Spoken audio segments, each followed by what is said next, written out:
right, everyone, we are going to go ahead and start with our sewing sample number 1, straight stitch. This one says, for this stitch, make sure your machine is set at a regular stitch length of 2.5. Find the stitching guideline on the throat plate and find the 5/8 of an inch marking. So one straight line down, one edge of your sewing sample. Make sure to backstitch at the beginning and the end of this stitch. A few key important reminders. Start with the take-up lever at the highest point to prevent the thread from coming out of your needle when beginning stitching. Keep threads pulled to the back/left of your presser foot when beginning the stitching to prevent threads from knotting. We're going to do 2 samples on this one. I'm going to start with task number 1. So I just said we want to find 5/8 of an inch on our sewing machine. I'm going to go ahead and find my 5/8 of an inch marking. I'm going to slide my fabric until it's at the very back of my presser foot. This will help your fabric from knotting or jamming into your sewing machine. This is just a little hack that I've learned over the years. As always, we want to make sure we're at 2.5, which we are over here. And I'm just going to go ahead and turn my hand wheel until it goes down into my machine. And that means that you're ready to begin. So make sure your hands are in a correct position. We're going to start, and when we backstitch, we want to make sure that we backstitch all the way to the back edge of our fabric, and you'll see me do that today. I'm going to continue to go forward at a slow speed, making sure I'm at 5/8 of an inch marking. When I get to the end, I'm going to go ahead and backstitch, so hold my backstitch button. And then run off the end of my fabric. Once I'm done, I'm gonna lift my presser foot. I'm gonna pull my threads out to the left, and I'm gonna trim them as close as possible. While I'm here, I'm gonna go ahead and trim my other side.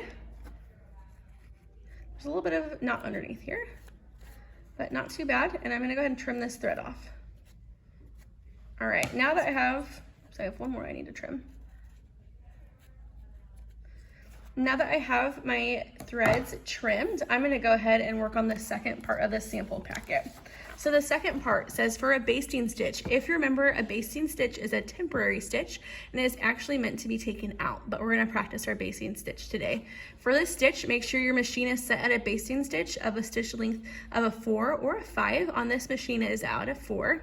Find the stitching guidelines on the throat plate and find the 5/8 of an inch marking. So one straight line down the edge of your sewing sample. This one, it's super important that you do not backstitch at the beginning and the end, as a basting stitch does not require backstitching. So I'm gonna go ahead and show you on this machine.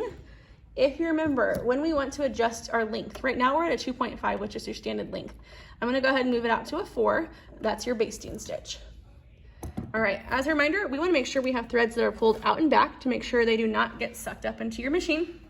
I'm going to turn this sample around because even though this is a small sample, we want to get used to keeping our bulk out to the left-hand side.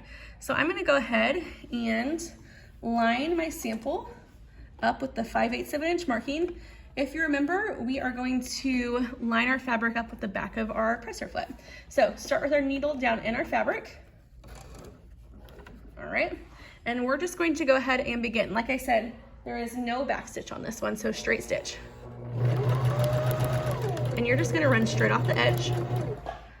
Lift it up, pull it out to the side, give it a trim. I'm going to go ahead and trim these threads shorter. Flip it over to the back. We're having a little bit of thread issues, so I'm gonna have to look into that.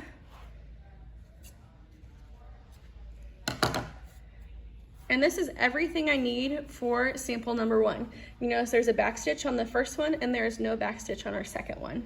When you're done, you're going to staple your sample into the center of your packet and you can move on to sewing sample number 2.